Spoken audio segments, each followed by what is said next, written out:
katalah gunakan daun bidara dikira, air bunga dikira, tapi kalau air mawar tak kira. Air yang berbuah air mawar tu. Pasal yang tu hukum air muntaqayyir. Yang tu atas dengan bilangan, yang tu tak kira. Itu kot yang nak sebut nisbah kira tu. Macam mana pun, bab mengganjilkan bilangan air yang dipakai tu adalah sunat.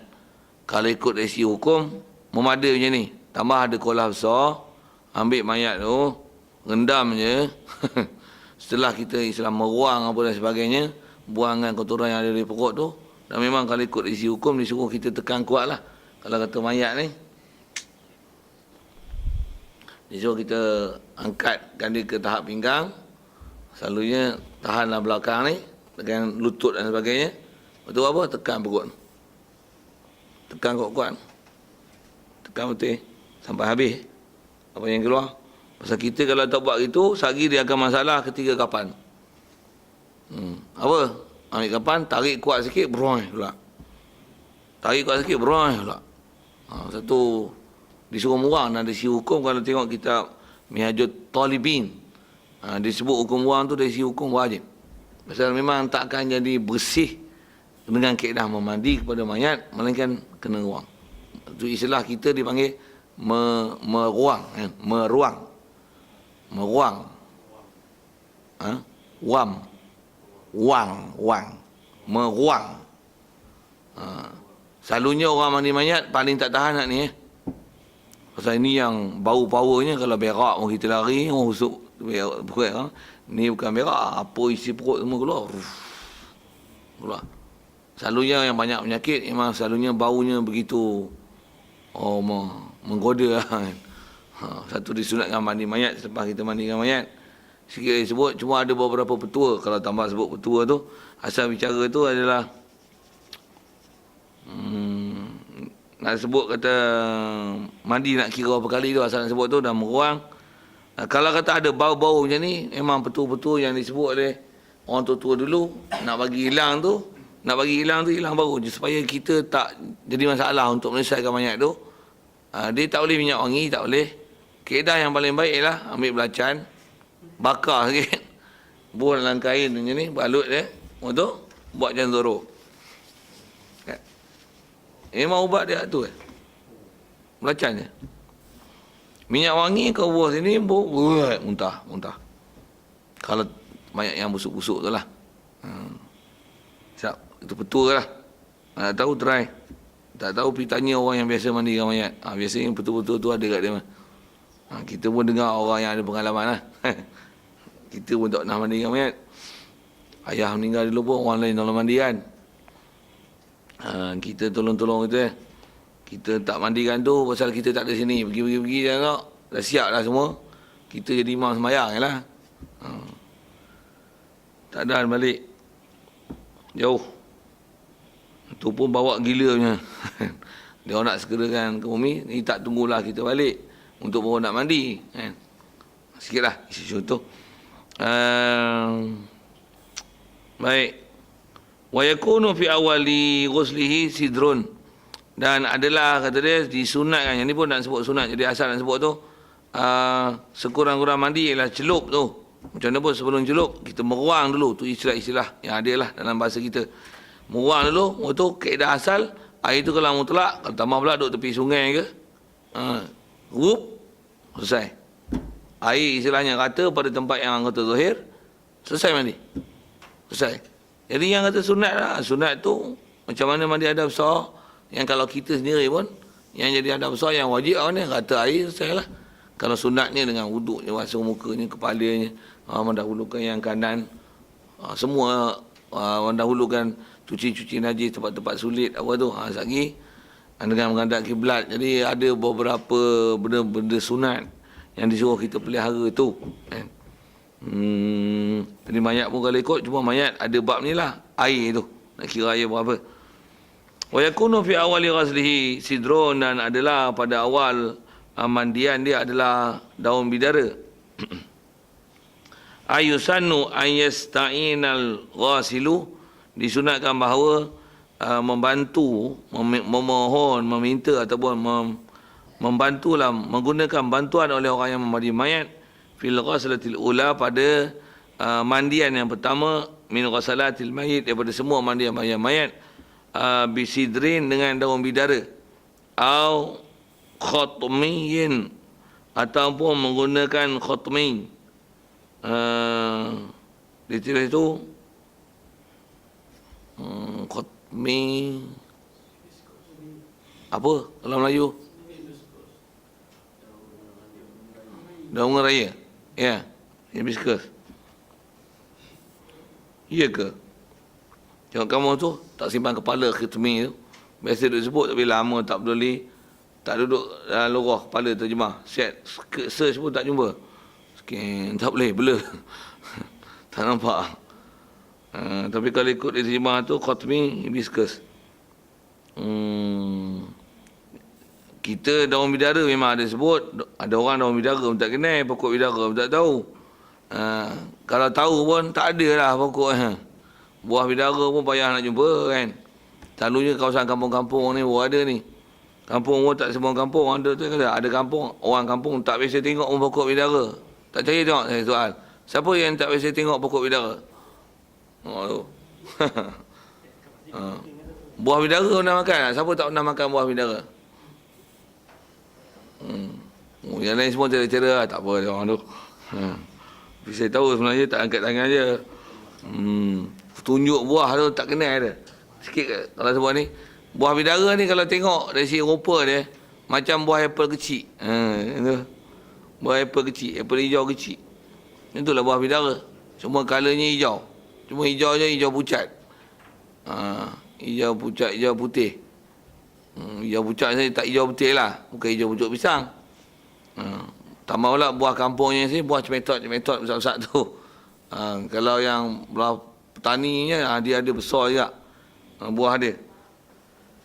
Apa nak sebut? Daun dia pun bulat-bulat macam daun bulat lah, daun bidara lah. Baik pasal apa nak guna daun bidara? Pasal daun bidara ni selalunya bila masuk air tu kita upak-upak sikit.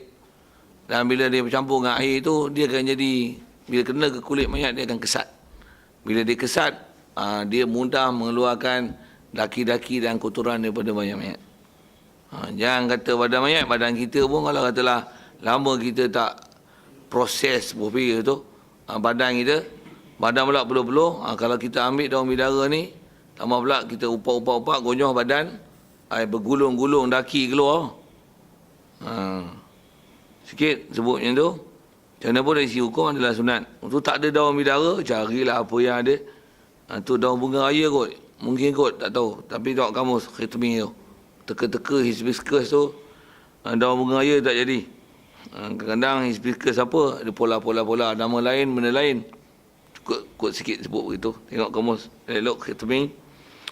Wa yakunu fi akhirih, dan adalah pada akhir macam mana pun yang disebut, inilah kefiat sunat yang memang kalau orang dulu memang dia belum dijaga benda-benda ni. Dan adalah pada akhirnya fi akhir ghusli mayit ghairil muhrim, yang tidak dalam keadaan ihram. Syai'un, ada sesuatu, ay qalilun min kafurin, daripada kafur. Jadi diterjemah tu kafur bi'aitsu la yughayyirul ma'a. Kafur ni yang tidak mengubahkan air. Jadi maksudnya bilasan las tu bukan air mutlak tapi biar kafur. Biasanya tu yang ada air 3, air 5, air 9, air 7. Jangan jadi tu buat misal nak contoh nak kira air. Selalunya dia akan mandi mayat bagi rata dulu satu badan dengan melentang. Untuk ngiring pula. Yang tu dah satu. Ngiring pula daripada atas ke bawah. Belah kanan 2. Ngiring pula belah kiri 3. So air 3 lah. Kalau ada mula-mula bidara tadi dah 4. Dah 4. Okey. 4. Lepas tu nanti kalau bunga-bunga ke apa semua biasanya duduk ujung lah tu kan. Lepas tu kalau kata nak sekali kan lagi mandi, lintang lagi sekali 5. Tu kanan 6. Kiri 7. Dah 7. Lepas tu air bunga 1. 8. Air kapur barus last. biar macam tu, kabur baros tu. Pasal dia air lain mutlak.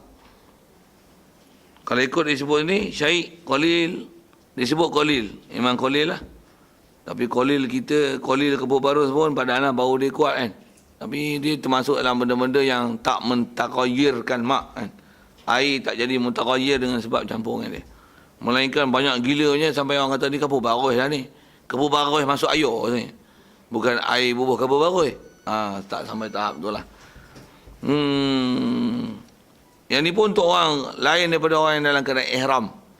Pasal dia kalau mati dalam keadaan ihram haji ataupun umrah, kalau buat mandi memang tak boleh pakai bauan. Macam mana masa dia dalam keadaan ihram, dia tak boleh ada bauan. Begitu juga bila kita nak kapan pada orang lelaki, kita tak tutup kepala. Pasal hukum tu dipelihara sampai ketika dia mati.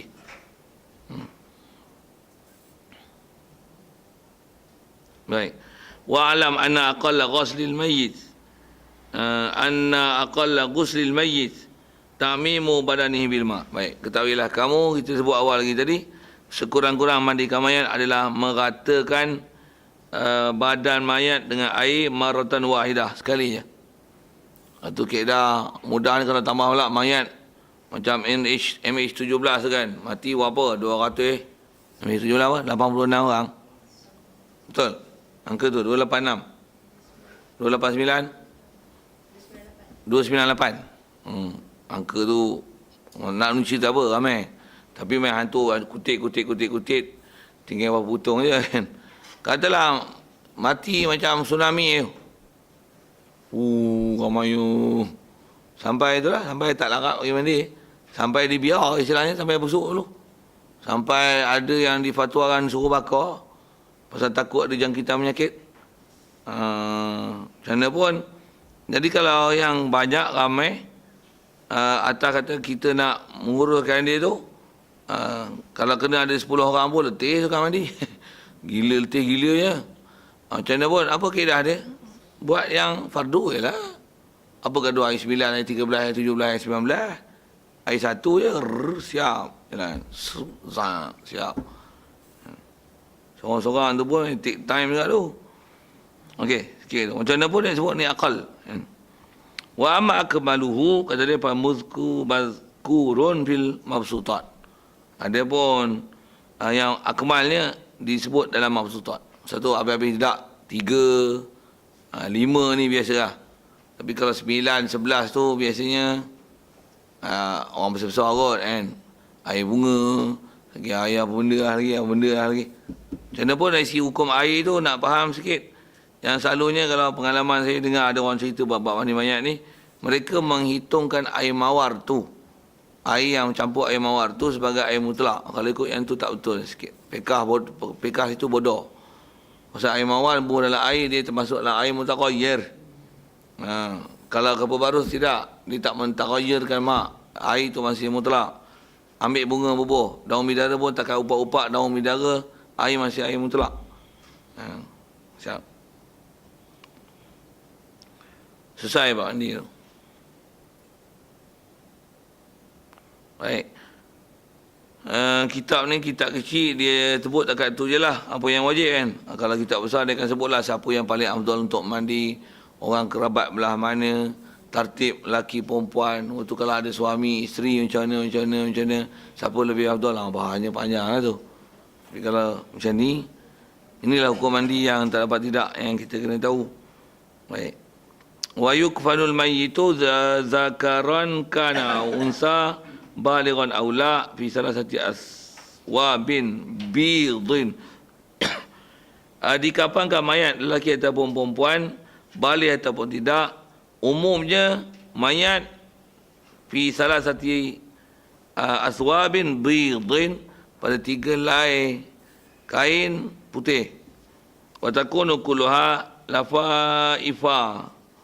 Dan adalah sekaliannya lafaif mustawiyatan tulan wa ardan. Dan dia kata 3 ni ialah lafaif, lapisan-lapisan lafaz ataupun helaian yang mutasawiyah, yang sama, tulan wa ardan, panjang dan arat. Jadi 3 lapis tu 3 lapis yang menutupi seluruh badan lah. Selesai. Yang tak khudu kullu wahidatin minha jami'al badan. Munasabah ni yang menutup oleh setiap daripada helaian kain itu jami'al badan, semua jasad, semua badan. Jadi tutup semua badan, 3 helai. Itu adalah umum lelaki perempuan. Laisa fiha qamisun wala imamatun, tidak adalah fiha padanya, pada salasah ni yang tutup seluruh jasad, qamisun wala imamah, tak ada qamis, tak ada sorban. Ini disebut ke lelaki lah.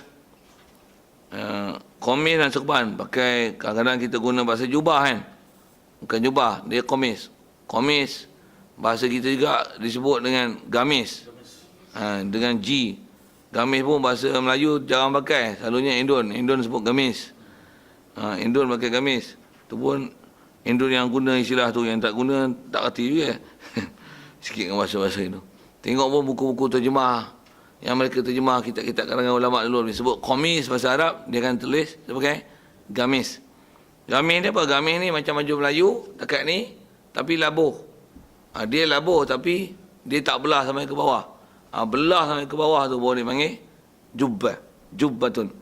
Itu pun nama-nama pakaian lah. Jadi yang disuruh ni qamis dan sorban. Jadi 3 tu tak masuk tu. Jadi kalau masuk tu 5 lah kalau disebut lelaki. Cuma mayat nak bawa sorban ke? Kalau saya ngaji lu ada guru sebut yang ni, masa hidup pun tak bisa tengok ke sorban, mati tak payah bawa lah. Walaupun kalau ikut punya pasal lah hak dia tu kan, tapi dari sisi hukum ada sunat bawa sorban ke dia. Tapi kadang-kadang ada orang macam ni, bawa kepiah, bawa sorban, balok-balok tengok, comelnya ke sorban. Tapi lah dah mati bawa sorban. Masa hidup mampu songkok hitam je pakai pun. Dalam songkok hitam, kepala otak pun hitam macam tu ke dia. Tak faham sudah saya sebut apa kepala otak hitam tu. Contemporary punya. Baik.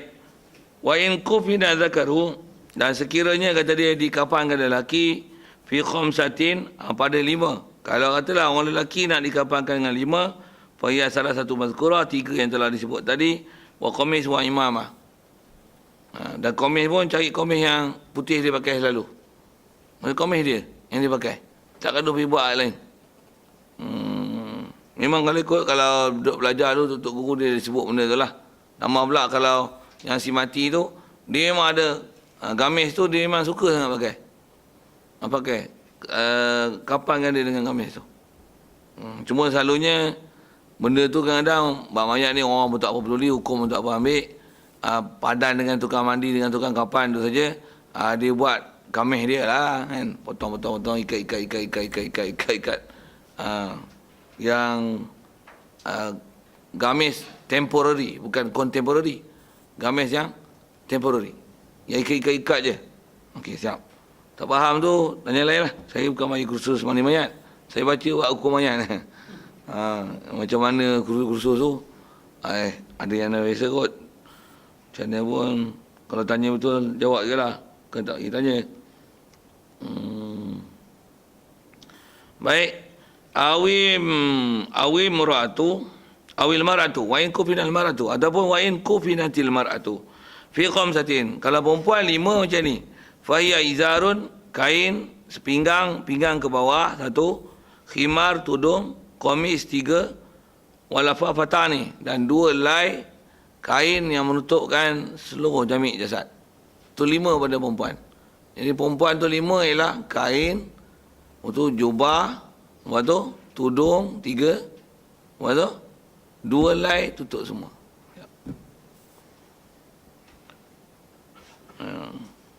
Kalau ada bahasa fikah, dia kata kalau ada orang ni hutang dan sebagainya, tuan-tuan orang yang beri hutang kata dia, aku nak dia aku jadi kapal mayat, adalah bahas dalam fikah bab-bab tu kan. Sekurang-kurang hak mayat yang masih ditunai, apa dia? Tutup atas bawah selai. Kalau kain pun kata dia mahal, sela. Tu pun berapa meter tu? Katalah mahal lah tu, kat RM200. Ada tika-tika buruk ni, kapet ke apa. Ambil tu, gulung, masuk. Wah, kebun. Pasal banyak dengan hutang. Tuan hutang minta. Dia kata kami tak izin yang tu duit mayat ni beli kain kapan. Kalau macam adalah ni, ada kebajikan, khairat kematian apa, tak ada masalah lah tu. Masalah lah. Ha? Darah kati. Kalau yang memang darah kati tu, cari bendera biru yang gambar Aceh tu, balut dia. Malaikat muka nakil lari tu tengok bendera tu.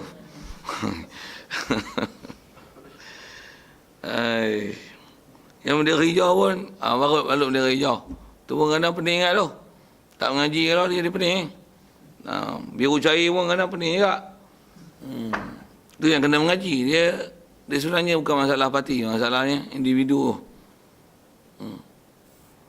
Jadi masalah parti tu kepartian tu suku kan. Kadang kepentingan, tapi semua kena mengaji lah. Mai zaman kita lah ni baru kita tengok. Ni kepala angin. Ni kepala sengit. Nampak sekor-sekor kan. Nampak sekor-sekor, baru nampak siapa yang betul ikhlas tak ikhlas dalam perjuangan. Walak tu jauh sama sekali lah. Walak ni tak tahu, balak apa yang tahu. Tak ada lah. Maksudnya tak ada, tak biasa dapat tarbiyah daripada ulama' langsung. Tak ada, tak biasa jumpa tutup guru nak jadi orang baik. Tak biasa jumpa. Ikut kepala otak dia. Dia nak komen, dia nak like. Dia nak share. Ikut dia. Tak ada pedoman langsung. Baik, apa kita sebut tu, tentang bilangan berapa lapisan-lapisan tu. Baik, waqalul kafan saubun wahid yasturu auratal mayyit alal asahi fi rawdati wa syaril mu'adzab wa yakhtalifu bi zukuratil mayyit wa unusatihi wa yakunu al-kafanu min jinsi ma yalbasuhu syakhsu fi hayatihi. Sekurang-kurang kata dia kapan adalah saubun wahid yasturu auratal mayyit. Cuma disebut auratal mayyit. Apa aurah mayyit? Kalau masyhur sebut dalam kitab, seingat saya, umum disebut aurah mayyit ialah jami' jasad. Walaupun aurat masih hidup, tu kan mayyit, itu hayy. Dan auratul hayy pun aurah solah. Aurah mayyit apa? Jami' jasad. Jadi ada istilah-istilahnya tu dalam fiqh lah kadang. Musyarah tak pegang, tak boleh nak tengok. Tapi rasanya macam tu sehingga fiqh yang ada dalam kepala. Auratul mayyit ialah jami' jasad alal asah. Satu, kalau mayat sekurang-kurang mesti ke bumi, mesti tutup semua. Firaudah. Jadi tak boleh buat macam ni. Ada orang hutang banyak contoh tadi. Mayat ni kalau lelaki, kapankan dia dengan antara pusat dengan lutut je. Pasal apa? Tu aurat lelaki, pergi solat. Jadi mayat ni pun kita tutup tu je. Yang lain, biar orang terbuka. Untuk kamboi. Seingat saya tak boleh. Kalau buat mayat. Buat mayat, auratul mayyit ila jami'ul jasad. Dengan lafaz wahidah. Selai. Perempuan samalah. Sekurang-kurangnya ialah jami' jasad satu. Cuma perempuan kalau ikut pasal dia ada benda yang nak kena tutup dari segi bentuk badan dan warna kulit tu. Dia suruh janganlah satu.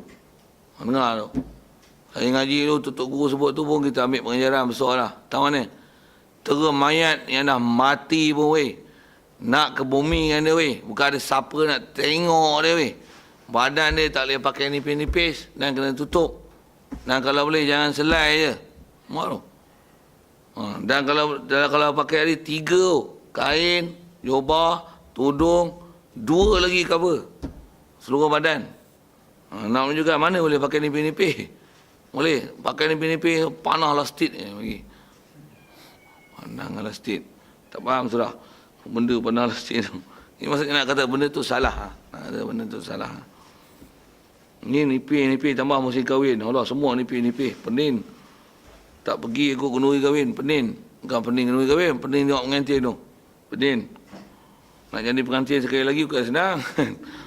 Sikit lah. Tu pening tu. Sajalah sebut-sebut itu. Sebenarnya nak sebut pening masalah dia. Langgar syariat tu. Baik. Alal asahi fi rawdah. Itu disebut dalam rawdah dan syarah muhadzab. Syarah muhadzab majmu' lah. Baik. Wa yakhtalifu. Dan berbeza ia aqalul kafan ni kata lebih zukuratil mayyit wa unusatihi. Tapi umumnya kalau auratul mayyit ialah jamil jasad. Cuma seingat saya atau bab mayat, seingat dalam masalah yang kita lain sebut yang simpan dalam kepala, walaupun ada bahas yang khilaf-khilaf tu, Tapi kalau ikut yang kuat sebut, yang dipakai auratul mayyit jami' jasad, baik lelaki atau perempuan. Wa yakunu al-kafanu min jinsi ma yalbasuhu syakhsu fi hayati. Dan kafan ni daripada jenis jami' badan. Mayat, ya. Badan mayit, bukan aurat sembahyang, bukan aurat solat. Pasal istilah pun pengarang istilah best. Auratul mayyit. Bukan aurah rajul. Dia tak sebut itu. Memang dia ada istilah yakhtalifu bizukurah mayyit. Zukurah mayyit wa unutha. Kalau ada ikhtilaf itu pun mungkin dari segi tebal nipis dia. Lelaki cukup dengan setebal ini. Perempuan tak cukup. Kena yang jenis ini, yang jinsi yang tebal sikit. Mungkin di situ ada ikhtilaf. Tapi dari segi tutup semua. Memang tutup semua. Tak ada, tak tahu. Sebab jumpa, tak pernah jumpa lagi mayat yang dikapangkan pinggang ke lutut je kalau lelaki. Tak pernah lagi. Yang tu memanglah, tu kecuali lah. Yang muhrim tu. Yang dalam keadaan ihram haji umrah. Baik. Wa yakunu kafan min jinsi ma yalbasu. Dan kain kafan tu adalah daripada jenis apa yang dia pakai pada masa dia hidup. Kalau dia pakai cotton. Kalau dia pakai kain tu nama era Pazira, buh pilah kafan era Pazira. Bukan kafan kain era Pazira. Nama kain. Kain kan ada dia nama kan. Ataupun kain rakyat satu Malaysia. Itu yang dia pakai. Ini kapanmu kain tu lah. Saya nak sebut contoh mayal basur syakhu satu. Jadi taklah nanti dimewahkan sangat kain kapan tu. Itulah dia pakai kain biasa je. Kapan kain apa? Sutera. Kalau perempuan boleh, lelaki tak boleh. Pasal mana yang dia tak boleh pakai pada masa dia hidup, tak boleh dikapan dengan pakaian tu. Jadi lelaki tak boleh dikapan dengan sutera. Sutera pula bukan sutera teruan betul-betulnya. Yang boleh tutup jami' jasad 2,000. Tak ada baik bagi aku pakai. Pakai untuk buat baju kalih peluru. Tu boleh. Pakai buat hiasan tak boleh. Buat baju kalih peluru tak apa. Dia memang antara kegunaan sutera ni, dia jadi macam Kevlar. Pasal dia peluru tak tembus. Panah pun tak tembus. Panah tak tembus. Tapi kalau kata kena panah, boom, bengkak-bengkak. Kalau darah beku lah. Tapi tajam tu tak tembus. Memang dulu antara pakaian kalih peluru dulu, kain sutera dalam peperangan. Kalau parang tetap tak luka. Tapi bengkak-bengkak, patah-patah. Tapi dia tak makan daging. Yang kata makan daging, kain tu pun tak koyak.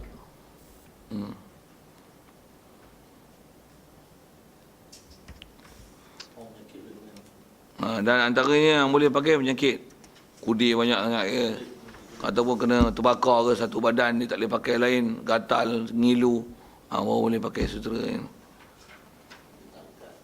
Ya. Wa yakbiru alai. Baik, selesai yang bab tu. Ada soal? Bab kapan-kapan. Kapas apa tu? Yang tu nak bagi sempurna ya, akmal. Kalau ikut tak ada kapas, baca kain dia, ambil kain putih, tak pun tisu ada kan. Tak payah kapas, tisu je, ponyok-ponyok, beli 4 kotak tu, sumbat. Nak sebut dari segi boleh pakai. Boleh pakai. Baik. Wa yukabbiru alaihi, ay wa yukabbiru alal mayyit idza suli alaihi, apabila disembahyang atasnya, nimpak sembahyang mayat pula. Yukabbiru alaihi 4 takbiratin. 4 kali takbirat. Ada ba. Baca dengan majhul. Yukabbaru alaih. Kalau kita baca dengan ma'ruf tadi, memang kalau ikut nak baca tadi boleh baca 2, tapi kita baca dengan fa'ilnya mukabbir ataupun musalli. Fa'ilnya musatir lah kan. Domain takdir musatir huwa, musalli mayyit. Yukabbiru alaih arba'ah takbiratin. Kalau majhul lagi senang, tak payah sembang-sembang banyak. Tak ada kalam. Wa yukabbar arba'u takbiratin. Kalau majhul baca naik fa'ilah situ. Baik, takbir 4 kali bi takbiratil ihram. 4 tu dengan takbir atau ihram salah satu daripada 4. Walau kabbara khamsan, baik kalau seorang tu takbir 5 kali macam mana? Lam tabtul.